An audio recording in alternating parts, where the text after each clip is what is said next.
sehr geehrte Gäste, es ist eine große Ehre für mich, zu den Feierlichkeiten anlässlich des 60-jährigen Bestehens des LASI eingeladen worden zu sein. Ich arbeite nun schon seit mehr als 10 Jahren mit dem LASI zusammen.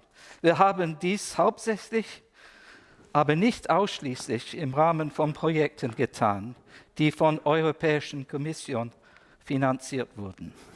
Gemeinsam haben wir einige bemerkenswerte Dinge erreicht, indem wir unsere Wissenschaft mit einigen der leistungsstärksten Supercomputer der Welt am LASI zusammengebracht haben, was es uns ermöglicht hat, Forschung auf noch nie dagewesenen Skalen zu betreiben und als Ergebnis weltweit führende wissenschaftliche Arbeiten zu veröffentlichen. Zu den Höhepunkten gehörte der Giant Workflow im Jahr 2016, als wir mehrere hundert wirkstoffproteinfreie Energierechnungen über die kombinierten Phasen 1 und 2 des ursprünglichen Supermuk verteilen konnten, als uns deren 230.000 Rechenkern für einen Zeitraum von 36 Stunden exklusiv zur Verfügung standen. Dies zeigte, dass es möglich ist, einen sehr hohen Durchsatz an anspruchsvollen Berechnungen zu erreichen, um die Entdeckung von Medikamenten zu beschleunigen und die Auswahl von Medikamenten für die personalisierte Medizin zu unterstützen. In jüngster Zeit konnten wir die ersten Simulationen des gesamten menschlichen Gefäßsystems durchführen, indem wir eine oder zwei gekoppelten Instanzen unseres HeMLB-Codes auf fast der gesamten Produktionspartition von Supermuk NG laufen ließen. Die Dienstleistungen und der Support des professionellen Teams am LASI sind unübertroffen. Sie beheben Probleme immer schnell und unterstützen innovative Anwendungen ihrer Hardware. All dies hat es uns ermöglicht, größere, bessere, schnellere und neue wissenschaftliche Arbeiten durchzuführen, die sonst nicht möglich gewesen wären. Ich gratuliere also zu den ersten 60 Jahren des Bestehens des LASI und auf die nächsten 60 Jahre. Happy birthday, and here's to the next 60 years. Having said that, I will now transition into English. I think I meant to talk a bit about the virtual human concept, which has a German connection. People are talking about digital twins, but I've been using the term digital doppelganger for a long time. That's what this is really about. And it's good that my colleague, Professor Dr. Wolfgang Wall, has already said quite a few things about this topic. The challenge here ultimately is to get these approaches, which revolve around high fidelity modeling and simulation at all scales, from the genomic and molecular to the whole human, but not stopping there. We go to the population level. Anyone knows that from a pandemic or epidemiology, but in silico trials and other things require many humans to be either really subjected to experiment or to be simulated.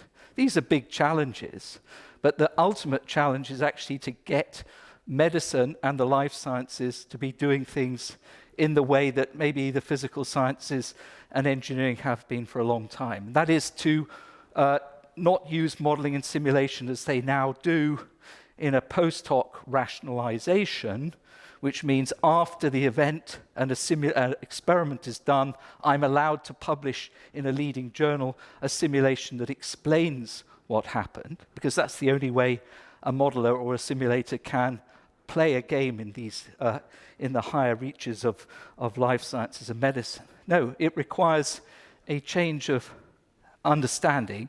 Wolfgang mentioned this several times, prediction. Actually, that's the highest form of testing our understanding in science. Not explaining after the event, but predicting something before it occurs. It's hard to do it, but I can give you many examples. Of course, in the physical sciences, Einstein's 1915 prediction took 100 years to verify gravitational waves. The Higgs boson of the order of maybe 60 years or less.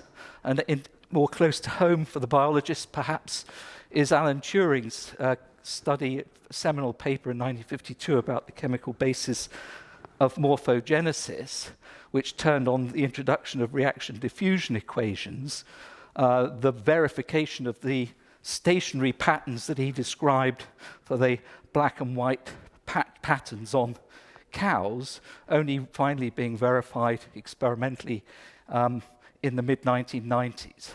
So that's what can happen. You can have predictions that take a long time to fulfill, but they influence the direction of science. This doesn't happen in the life and biological sciences, but you can probably see where I'm going. How good are we at predicting things now in general? Where is it? And actually, one of the cases we know most about is weather forecasting, which has taken a long time to reach this stage, but I think everyone realizes that a meteorological office relies on extremely high-powered supercomputers, and it's in the business of predicting tomorrow's weather today, or for the next few days. As it gets further out, it gets harder. But if we just consider that for a moment, that's why we need powerful supercomputers to do a large simulation. But they don't do one, they have to do many. So they're in the business of what we call ensemble simulations.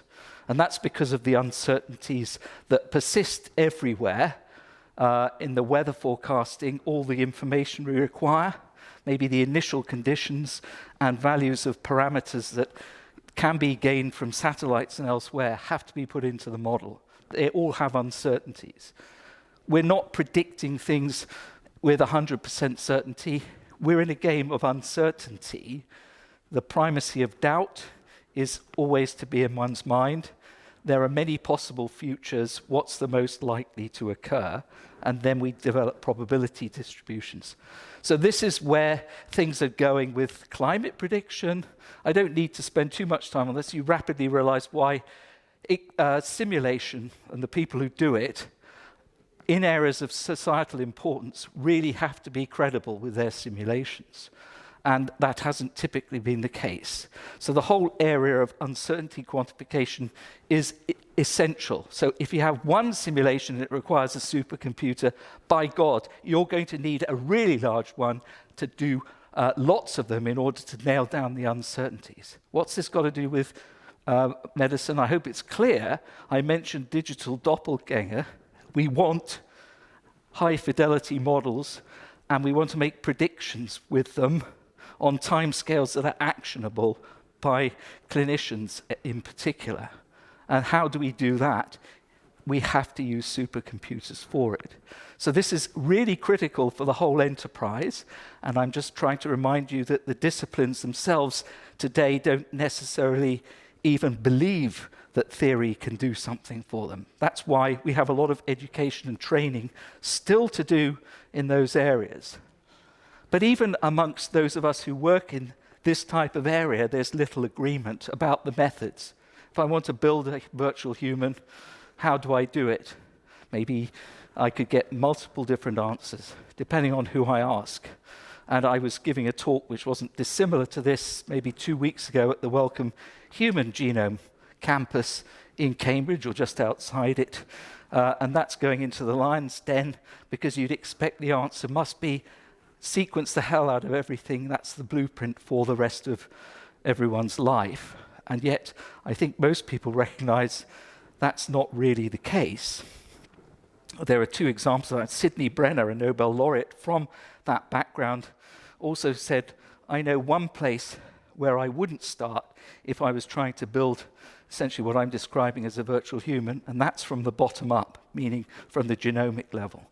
And you have only to look at the situation that we're in with respect to sequencing for cancer to recognize there are no biomarkers that have emerged from it that tell you where someone's going to get cancer. And the more we look at cancer, the more complicated it gets, and more individualized and personalized, which is what this game is fundamentally all about.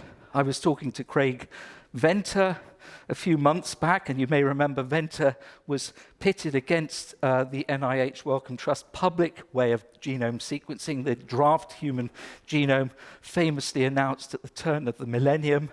Venter's genome was being sequenced then, and he became very keen on just sequencing crazily and trying to correlate with the phenotype for cancer and other things. But when I caught up with him a few months ago, he was trying to tell us the best way he can find to detect cancer is to use very powerful 3 Tesla field magnets to detect the tumor. No mention of the genome whatsoever. So there is a problem here, and that's about which ways we choose to work, what level we are interested in.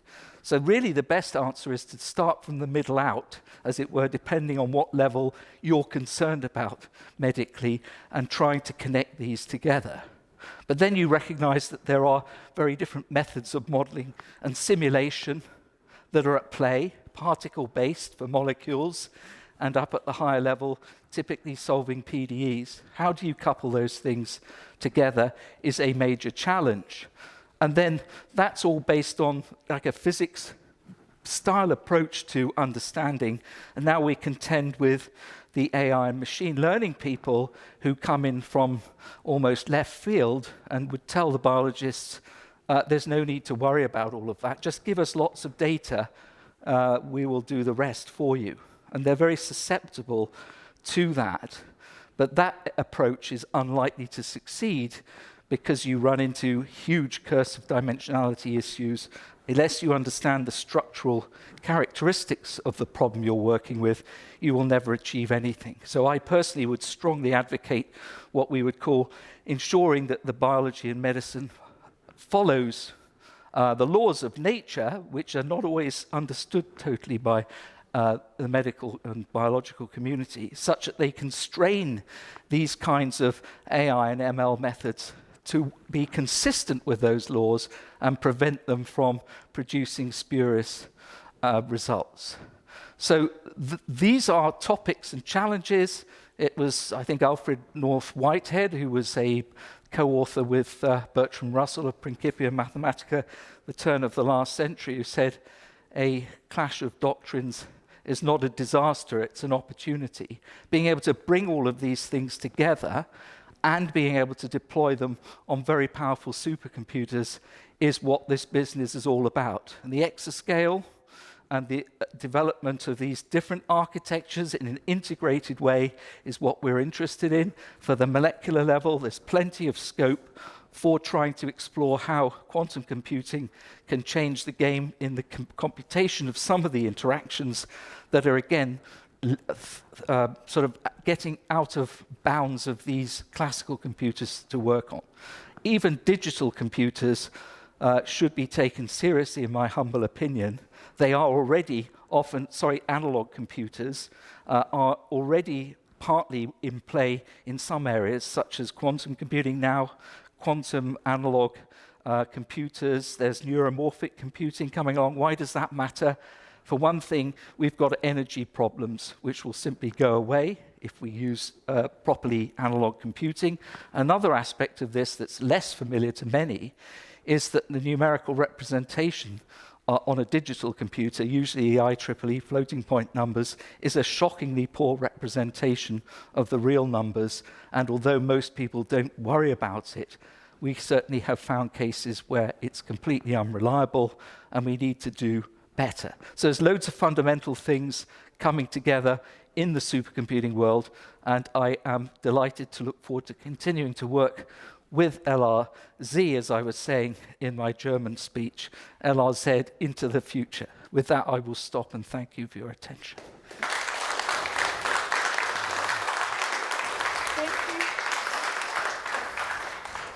Thank you so much. great having you. Actually, you will be talking more on the integration part of supercomputing, quantum computing with our colleague Laura later today in our last panel. So we look forward to your answers then. I wanted to ask you one last question. So you were talking about the education that needs to be done if you want to bridge between research and like day-to-day medicine. And I wanted to ask you if you could elaborate a little bit more on that. Well, actually, in the Comp Biomed EU Centre of Excellence that we work on heavily with colleagues here and others, we have the opportunity to get these methods that I'm describing taken seriously by biologists and medics.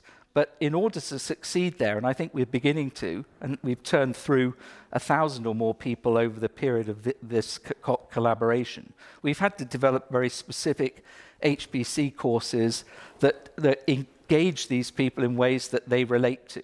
A standard HPC training course for people who are sort of more familiar, physics-orientated, will be software carpentry. It fails comprehensively for those people. So we have to design new ways that are much more informative and accessible to such people. But the evidence we have now is that it's proving successful. Most recently, some of the most let's say, productive of the people who've done these courses have been given prizes to attend. The last thing was the International Supercomputing Conference in Hamburg in order to present their work. And they all, were given a pass for a day or two, but they requested extensions for the whole meeting. So this is a sign that there's some interest from that community, and we really need to develop it strongly, I think. Definitely, definitely. Nothing more to add. Thanks again. Thank you. Great having you.